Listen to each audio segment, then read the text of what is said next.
Is the pistachio latte hot? Yes, please. Water. No, a nice pistachio latte in 10-degree weather. Iced. What kind of question is that? If I went for a black coffee, I could have had the banana bread, but I went for the pistachio latte, so can't. Yeah. I don't even know. Yeah, me too. I'm getting it anyway. I don't know. Nah, now you gotta hit the gym more than ever, bro. I've been every day. Every day, too. Proceed to the route.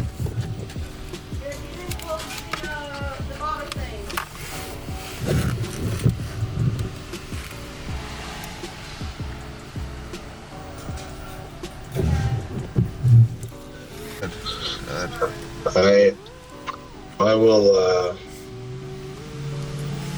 let me see, I want to try to figure out how to, I want to lay this out for you and just get your opinion on this deal. And by the way, I'll start off by saying this is a good, this is like a good problem to have. I just want to make sure I handle it the right way. You know what I'm saying? No, I appreciate you reaching out to me. You know I'm always here for you.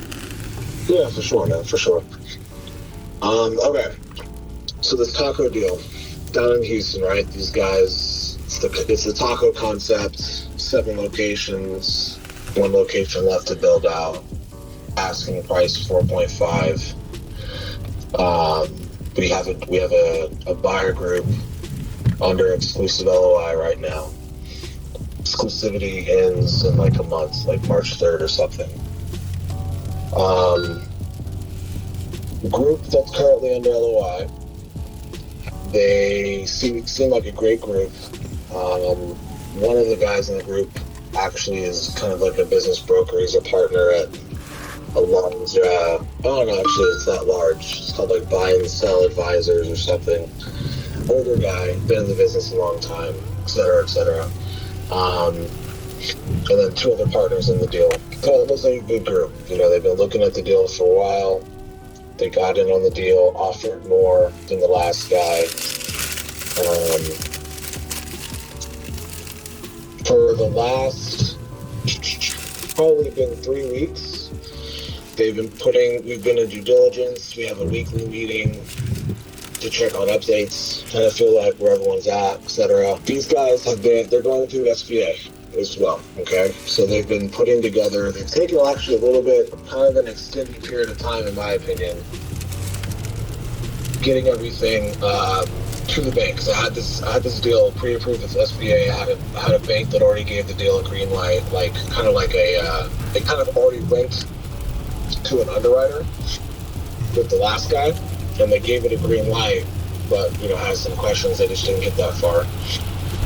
And so I told these guys, like, hey, we have a green light with this one bank. We'd rather you guys, put your best foot, best efforts with this bank, etc.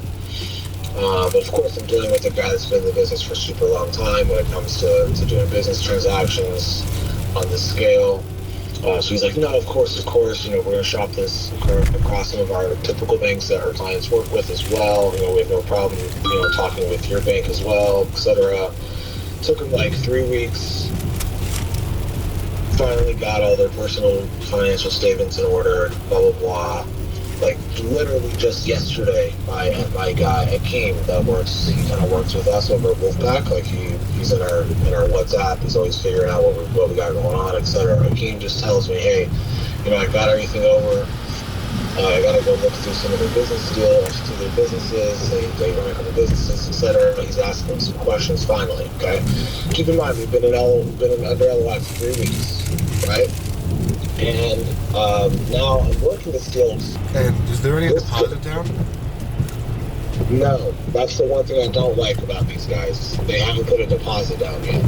Okay. And my sellers were willing to go into exclusivity without the deposit because these guys expressed that that's just not the process they typically go through when they do the deals like this. Have they ever done? Do they own any other deals like this, or is this the first one? They own a couple other businesses that do some high revenue numbers, not in the restaurant industry though.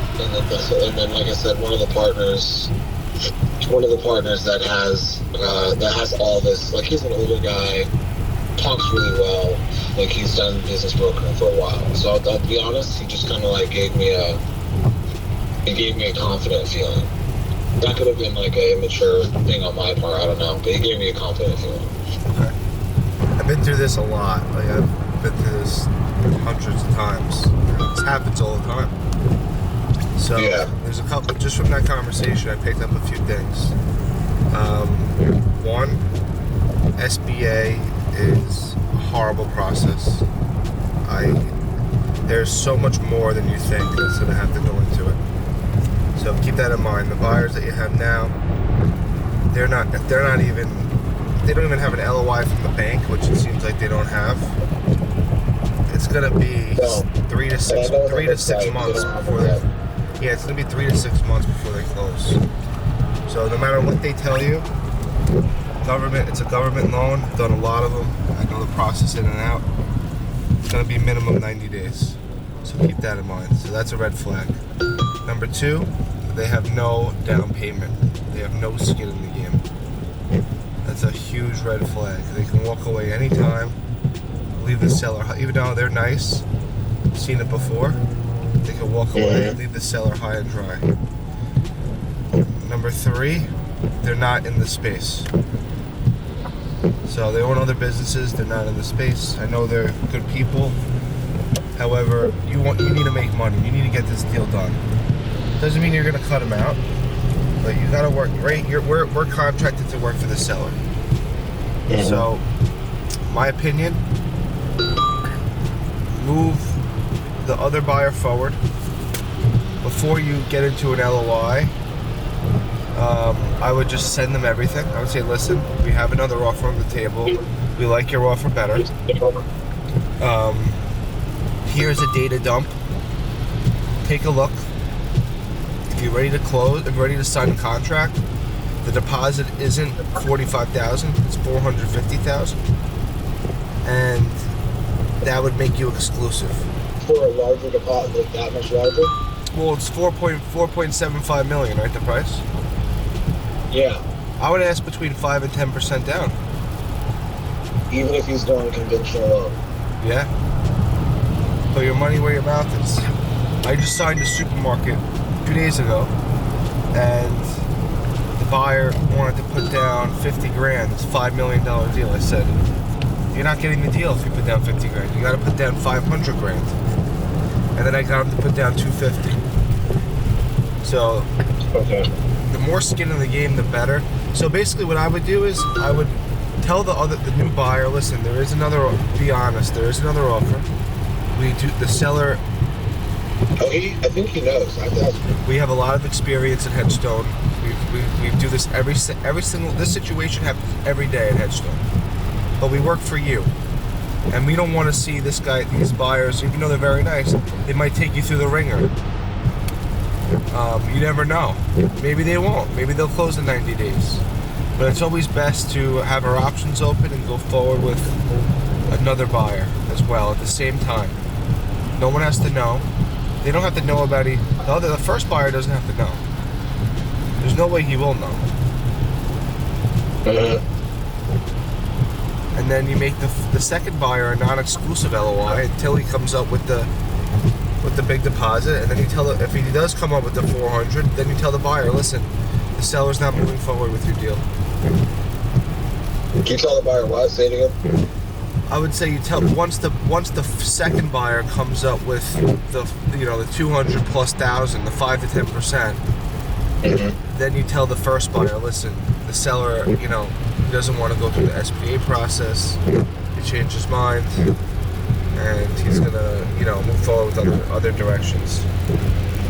Got it. So currently, this is where I'm what I'm hearing. So right now, currently, we're under an exclusive LOI.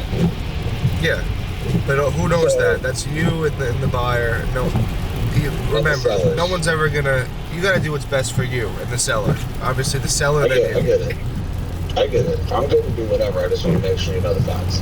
Yeah. So we're under that. We get the buyer. The second buyer to pony up, higher amount down. Once he's able to do that, or agrees to do that, then exercise the right, talk to the sellers, etc., have them exercise the right to back out of the first LOI. Yep. And then allow the second buyer to enter an LOI with them. Yep, you got to keep, the point is you got to keep them both on the hook until you know you have a definite deal. I gotcha. Okay, I'll let you know what's up. I'll text you ahead of time if I end up on this call today. Let me know, man. I'm here. Thank you. Appreciate it. Thanks for being available. Of course, man. Take care. So this happens a lot when there's one buyer in a deal. You have a deal with the buyer. The deal is moving at a snail's pace, and then another buyer comes along and offers a better deal. So what do? Right? So that's why I like to have all my LOIs non-exclusive until there's a deposit, a nice size deposit put up. If there isn't a nice size deposit put up, it should be free game.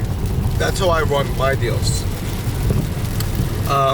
You want to bid against, you want to put people against each other. If they don't have money up, it's on them. Like I tell my buyers right away, if you don't have money up, anything can happen. You know, obviously I'm pushing for you. So what happened on that call was this guy has a solid offer, but it has to go through SBA. There's a lot of red flags. They are not in the business. Another offer came in that's not SBA, that the guy has a ton of locations, other locations in the same industry, and he's willing to move quick. So you can't just ignore that deal. You got to bring that deal to the table too, and whoever can come up with the money as a deposit first gets the deal. That's how I pit each other. That's how I pit these buyers against each other. So you're a broker who's been through this many times. That's a broker who looks like he's going through it for his first few times, right? Yeah. How do you instill that confidence to pit them against each other? So you basically tell them, listen, you have to do what's right for the seller. You're working for the seller here, and you're not working for free. You're not working for your health. So what's the most logical thing to do? You got to move both deals and move the chains at the same time.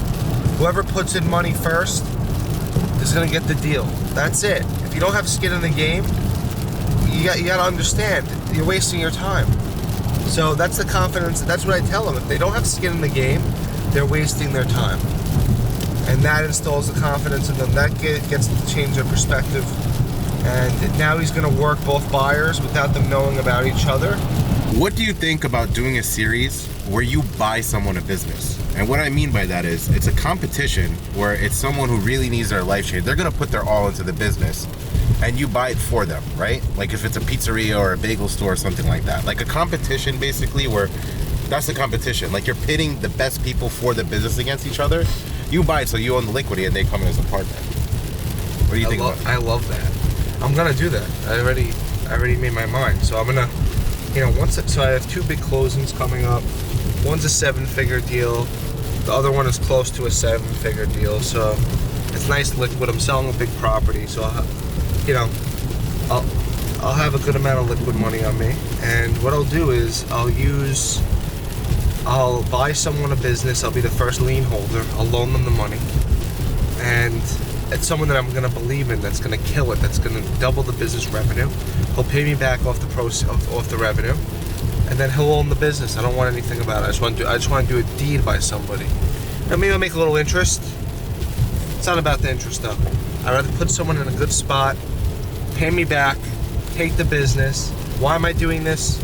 I'm doing this because I want to give back. I want to give back to my followers. I want to give back to everyone that is watching me, complimenting me on the content.